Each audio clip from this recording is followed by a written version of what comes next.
All right, ladies and gentlemen, welcome back. The Rob Brown Show on your radio. It is ESPN Upstate. I am Rob Brown, the great one Lonzo on the other side of the glass, and we are very, very happy to be joined now by a guy that I know I say this kind of stuff a lot.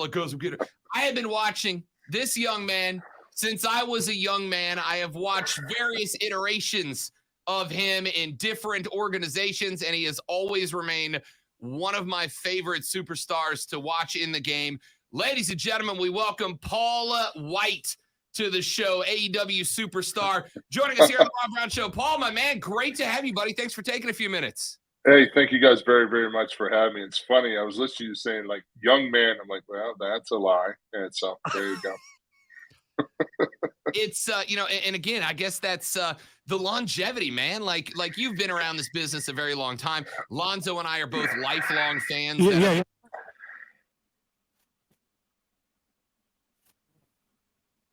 For a very long time, and for a guy like the Big Show, like Paul Wight, like the Giant, who's been through so much and through so many organizations, to now not just still be in the game, Paul, but to be in a position of impact like you are with All Elite Wrestling. What's that like for you to have not just had a career in this business, but to be able to span that length of time and continue to be in an impact position in the business? Well, first of all, I'd have to humbly say I'm probably the luckiest guy on the planet. To have the career that I've had to span as many decades as I've spanned my career, and to work with the talents I've worked with, from Hogan to Savage to Flair to Arn to John Cena, Rock, Stone Cold, Undertaker, everybody, and now moving on through into AEW and getting a chance to work with some incredible talents here. Hopefully work with Kenny Omega some, and some of the younger talent that we have in AEW. It's a very fortunate position to be in. But one of my main goals has always been is to wrestle, is to be where it's happening.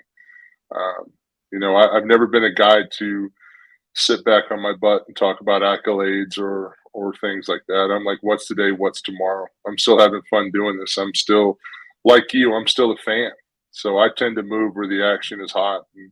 And right now, AEW, for true pro wrestling fans, serves up that best product right now. It's been incredible to see just so many different expressive talents in AEW getting an opportunity to grow and make that connection with the audience. So Paul, I used to be on a different show, and they were doing a bracket, or we were doing a bracket of the most famous athletes in South Carolina. And the host is like, well, I need another name. And I said, Paul Wight. And he's like, I don't know who that is. Well, he's kind of lame because he doesn't. That's all right. That's all right. Country here in the upstate of South Carolina. So everyone knows who Paul Wight is. So what was it like going from Aiken? Because if you don't know, he's from Aiken. What was it like going from Aiken to being Liberty? It's been a crazy journey. Like, just sit and think about it. I mean, I was making a joke this morning. I'm a small town kid from New Holland, South Carolina. I was born in Aiken, lived in Aiken for a while, basically grew up in New Holland outside of Wagner. Former high school, went to King Academy at Batesburg, Leesville. I've been all over the world, from Japan to Egypt to South Africa, Australia, China.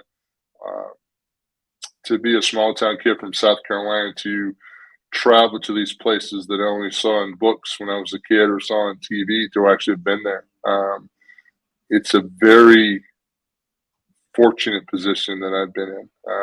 I make the joke, that song, I've been everywhere, man. I've been everywhere. Well, I've been everywhere.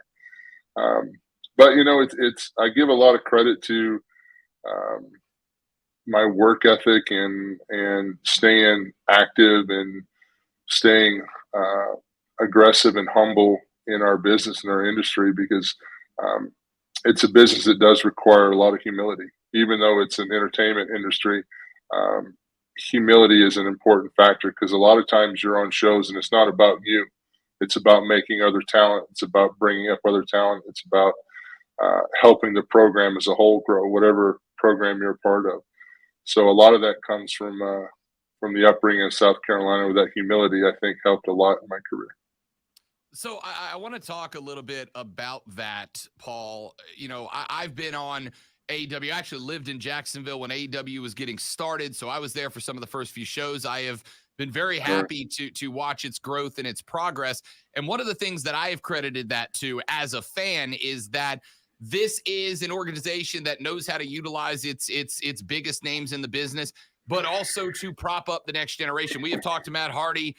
We have talked to Dr. Britt Baker, DMD. We have talked to Lance Archer. We have talked to a number of other AEW stars, and all of them have said something in common, which is we are here for growth too. We are here to have the next generation.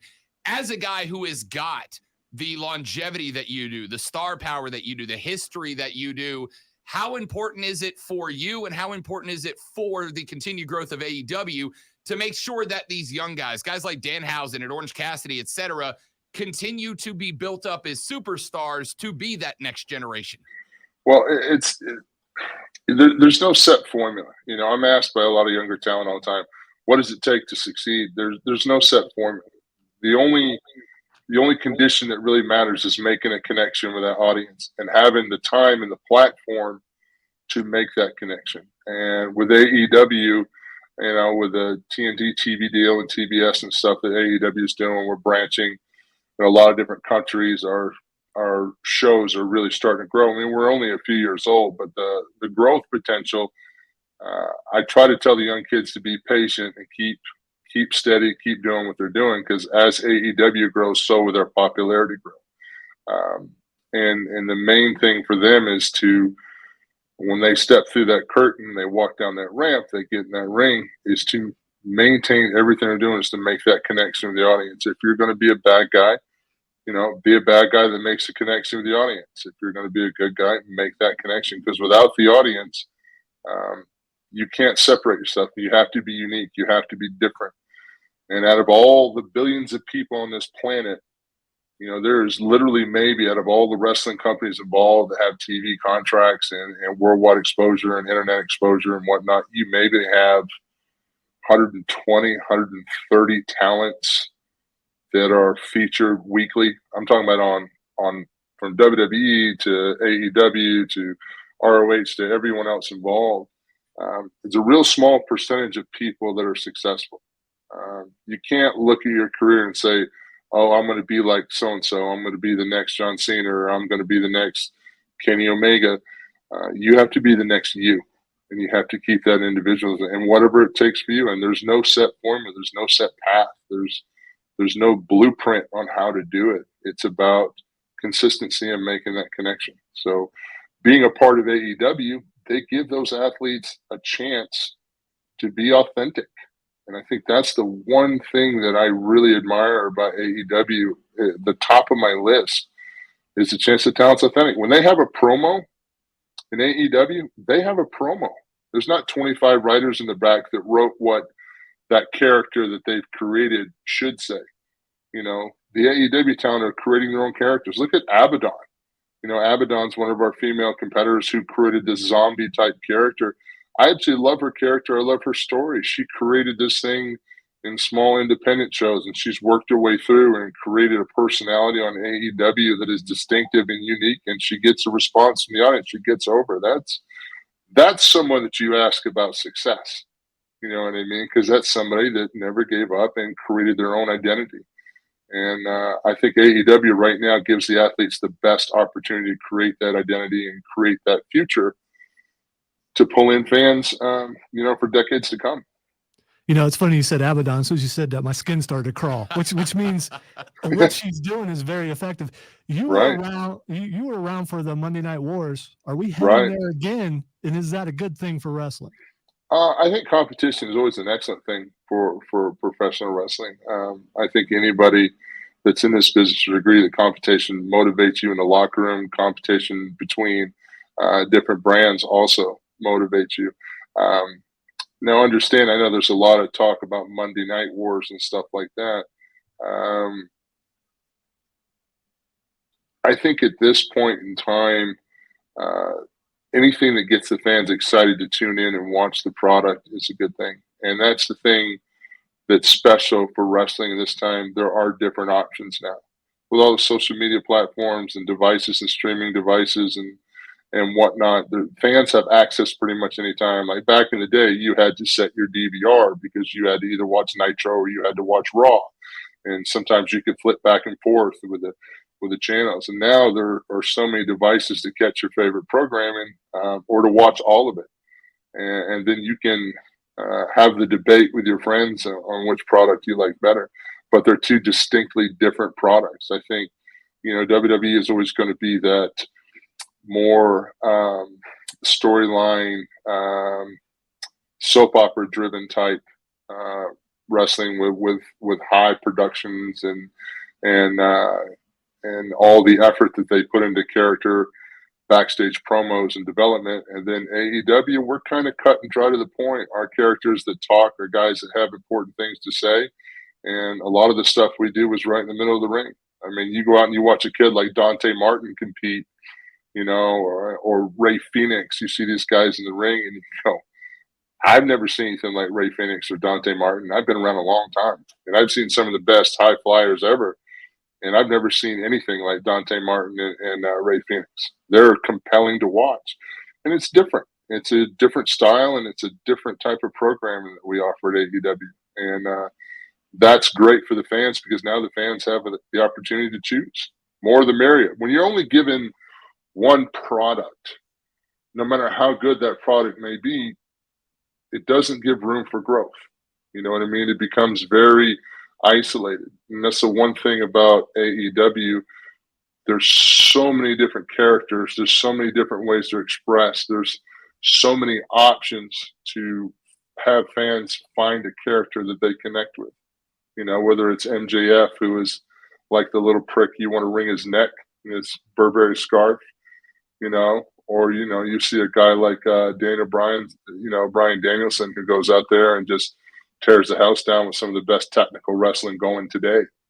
I defy you to find a better in-ring technical wrestler today than Bryan Danielson. And I would never say that in front of him to his face, obviously. Obviously, Bryan Danielson, I keep calling by the old name and stuff. Bryan Danielson. I'm not the only one, Lonzo. I'm not the only one. Dude, it's hard. 4 decades, it's hard. Gave me my shortest title reign ever. I think when I beat Mark Henry, my title reign was all like 10 seconds. So there's still a lot of heat between Mighty Mouse and I. I'm just letting you know. So, I think that Bryan Danielson is a bully. That's a joke, actually, but no, yeah, I think he's a bully. I was going to say I'm not going to say that to his face either. No, don't, because he has this thing of come up behind giants and trying to choke them out. So I always have to be real nervous at AEW that that creepy little monster is running around behind me trying to choke me out. It makes my life in AEW a little bit nerve wracking. Like if I go to Carolina, I have to put my back to a wall just to make sure I don't have that cretin try to choke me out. He's like, well, you're so big, like you can't get away from it. It's the bully. We had Mark Henry on the show about a month and a half ago, and he said the same thing. So I'm glad to know the consistency's there. Yeah, well, that's the thing about Bryan Danielson. He picks on bigger guys. Like Mark Henry and I are very nice people. We're not bullies. We're very kind, and when you walk by Bryan Danielson, he just grits his teeth, and his eyes get all crazy, and it's like. You can tell he's looking to try to dismantle you. And you're like, look, buddy, like, I just want to get a water from the cooler. I don't want any trouble. I just, Mark Henry and I will sit over there and get dehydrated because we're scared to go to the water cooler to get a water because, Bryan Danielson's there. He's looking to stretch a big guy. I love the idea of two of the largest men I have ever seen in sports sitting in the corner afraid of you go. Yeah, that's what you go get the water this time. Yeah. No, he's going to stretch me. No, I'm not getting it. All Elite Wrestling is in Columbia, South Carolina on March 30th. Tickets are available still at allelitewrestling.com or AEWTix.com. Lonzo and I will both be there. We got a few more minutes here with Paul Wight from All Elite Wrestling.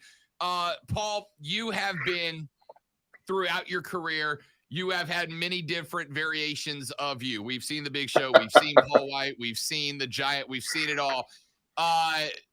Honestly, Mhm. Is it more fun to be the face of the heel? Is it more fun to be the sympathetic figure like you were with the authority angle a number of years ago?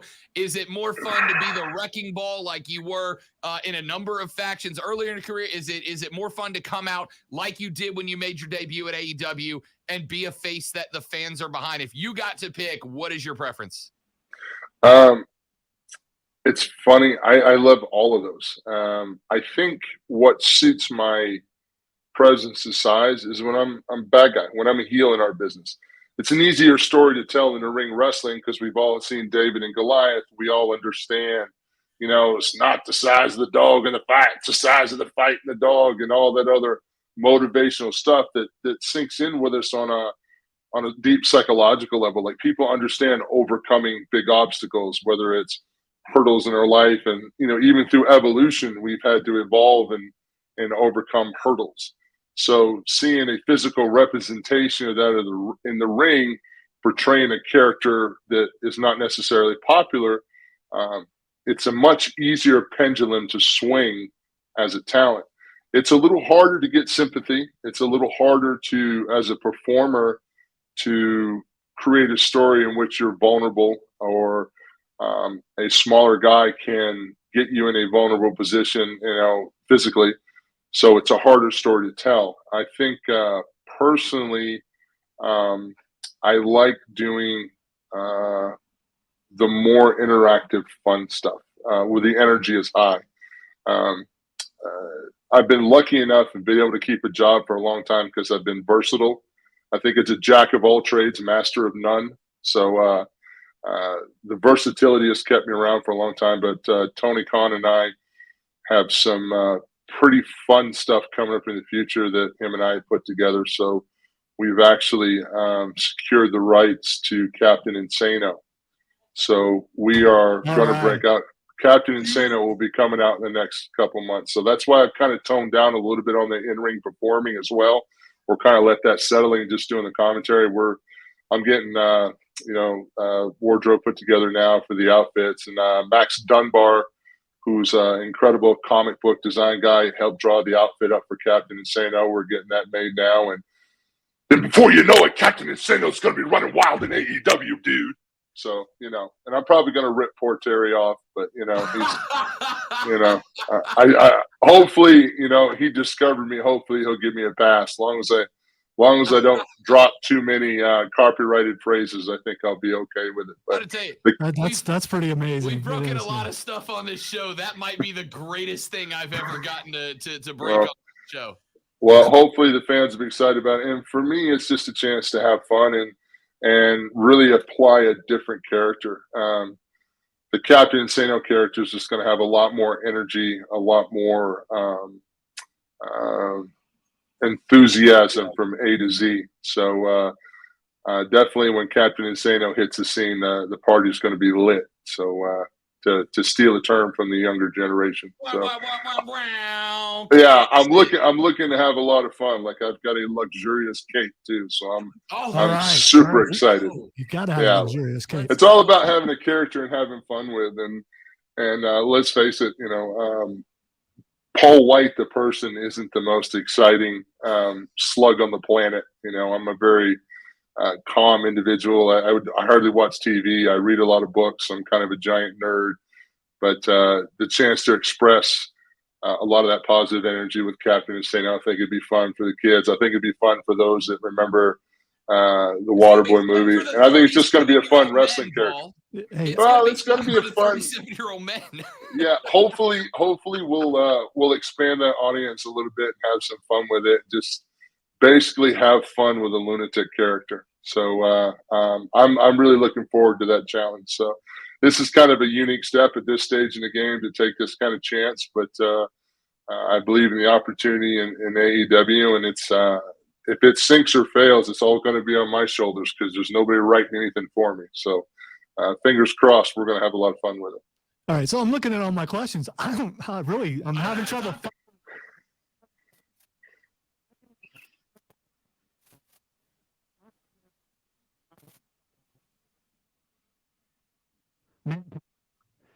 You in your prime, Mark Henry in his prime, you sit down at a buffet. Who pushes away from the table first? Oh, Mark. Mark Henry will. Wow. Yeah. And my prime, dude, I was a quarter ton of fun for a reason. You know what I mean? Like, I weighed 500 pounds because I could crush food, like, in a way that I'm glad I don't eat like that anymore. I've changed my eating habits and changed my exercise habits. But I don't think there was anybody back in the day that would sit down and at my biggest. I would do insane stuff like, 3 double Whoppers with cheese. I get a fish sandwich. I get fries. I get a shake. I get onion rings. I get a Coke. And then I get one of those Hershey pies too. So, I mean, that was just lunch, like you go to Waffle House and it's 3 double quarter cheeses with, hash browns with these scattered, smothered, and covered, bowl of Burt's chili. And then I would have a double chocolate chip waffle. So, I mean, like, not pecan, chocolate chip. Because if you ask nicely, they'll do chocolate chips instead of pecan waffle. Paul So, I mean, ladies and gentlemen, Paul gets it. But there was a reason, though, you ate like that, and that was what you became used to. I mean, like, that whole drink a gallon of milk challenge and people would barf. Like, no, that wasn't a problem back in the day. So, but especially the TikTok kids, I love it. But again, those weren't healthy eating habits. I mean, right now, hell, I think my daughter can out eat me right now. I eat like a cupcake now. I'll have some grilled chicken and some salad. Like, I mean, I don't crush it anymore. I really don't. Like, I want to, but it just is not going to happen. I completely understand because I weighed nearly 4. And you sit down and you eat and you eat and you eat, and sometimes you eat just because you want to eat. And I changed my habits too. Well, I think a lot of mine was emotional eating. I think when you're growing up, especially in the South, food is family, food is good times, food is comforting. And then as you become older and adult, you get stressed and things bother you. You turn to food as a comfort.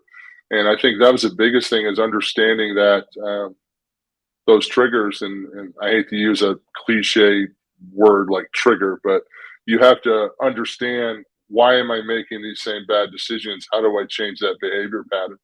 And for me, I just started slowly. It wasn't like I was going to go out and, I went and lost all that weight and, on an instant diet. Because to me, the first 3 letters in the word diet is die. So you have to make a lifestyle change, and you have to change your attitude. You have to change how you reward yourself, because you do need to reward yourself, and you have to find a meal plan that works for you. And that was wait. through some experimentation. I got to ask, Captain Insano going to have the hair back though? Brother, hey, you know what? I'm good. I'm a pretty talented guy. I'm really capable of getting into character, but I'm going to tell you right now, I don't have the acting ability to make my hair grow back. It's just, we're going to do, Captain Insano is a little bit more evolved. He's cut the hair for more of a streamlined headbutt approach. So, I respect it. I don't know what kind of BS I just said right there, but no, it's like, it works. It works. Paul Wight, trust me, I miss that long mane and luxurious hair too. The only thing now is that instead of spending money on shampoo and conditioner, I spend it on beard shampoo and beard conditioner. So there you go. Respect the beard game. Paul Wight from All Elite Wrestling. All Elite Wrestling is in Columbia at the Colonial Life Center on the 30th of March. Lonzo and I are going to be there. Paul, we got about a minute left. Real quick on the way out the door, what's it going to be like for you to be able to get back in front of folks in South Carolina from the homeland? What's it mean for you to be able to bring All Elite Wrestling to your hometown? I'm proud. I'm very proud. I'm really hoping that a lot of the fans will come out and experience AEW and see the difference. Myself, I'm talking to Tony Khan. I can't exactly go book myself, but I'm trying real hard to get a little match going so I can at least wrestle in my hometown in Columbia. So I'm looking forward to competing that night. If not, I'll definitely be there doing elevation, doing commentary with my best friend, Mark Henry, and Tony Schiavone, of course. And we've got some incredible action. I would like to say one little shout out for our company and AEW, and I'd like to congratulate our new women's champion, Thunder Rosa. She's had a fantastic, hard-fought journey. She's one of the most incredible. Melissa's one of the most incredible talents that I've had a chance to work with in many, many years. Just her dedication to her community involvement and her committedness in the ring is just committedness. There's a word, I just made it up. Her commitment to her in-ring performance has been amazing, and to see her fight and dig and earn that women's championship, much respect to her. Like, it's an old saying, sometimes the good guys do win, and she's a good gal, and she won. It's awesome. Love to hear it. That belt looks good too. It does. It does. Championship. I still can't call it a belt. I still can't do it. I know it's cool, but to me, I'm old school. It's not a belt. A belt holds up your trousers. It's a championship or a title. So Paul, congratulations. Will you just call it weekly and explain these things to people for us, please? Well, because people, here's the thing. Sets it straight. It's like, when people call a fraternity a frat, it's like, it's a fraternity. Like he said the word. By taking away from something, by giving it a slang term, you're diminishing. And to me, a championship, why would you ever diminish a championship and call it a belt? It's not a belt. It's not a strap. It's a championship. It's a title. It's a world champion. It's a world championship. Call it as such. I also am a member of the Tau Kappa Epsilon fraternity. So a salute. Oh, you're a teak, so you know that. You're a teak. Yes, sir. Oh, there you go. That's funny. Yes, sir. I remember when I got in and they were running us through initiation, and they're going through the list of famous teaks, and they went, Paul Wight. And I went, I'm a fraternity brother of Paul Wight. I have done something with my life. Yeah, that's funny. So you get to saying about call it a frat, you don't call your country, so. That's it. Yeah, it's just about respect, and that's one of the things, because I go way back to Ric Flair back in the day in WCW. He talked about being the world heavyweight champion. He talked about the world heavyweight championship. Like, when Ric Flair talked about a championship, it seemed much more than it was. It seemed like whether it was the NWA championship, he just talked about it with such reverence and respect that it meant more when he carried it, and it meant more if someone beat him for it. So the newer slang, and I know the kids have a lot of cooler words now and stuff, and they call stuff straps and belts, and I guess if something's good, it's cap. I guess that's a new one. Like dude, I'm clueless sometimes. Like, I mean, like I've tried to talk to some of the younger talent in AEW, and half the time I'm like, I need a dictionary, because I don't know what they're saying. So weekly, I'm trying to keep Paul up. Wight joins us to read urbandictionary.com. I'm here for it. Yes. I mean, I'm all for it. I'm all for keeping up with the times, and I love it, because, like, I mean, I still use the word groovy, which people don't get groovy. I like groovy. I mean, because groovy is so many things. Because if it's a good day, it's groovy. Even if it's a crappy day, it's groovy. It's groovy. It's groovy. I mean, Paul but what Wight, do I know? The legendary Paul Wight here on the Rob Brown Show at ESPN Upstate. Again, AEW is hosting a show March 30th at Colonial Life Arena in Columbia, South Carolina. Tickets available at AEWTix.com. Lonzo and I will both be there, and very much looking forward to it. Paul, it has been a pleasure, my friend. We appreciate you so much. Thank you for the time, pal. Thank you very much, brother, and I will check you guys later. I'll see you guys the 30th. Later. Made my day. See you there. That is Paul Wight from All Elite Wrestling. We are back after this on the Rob Brown Show and ESPN Upstate.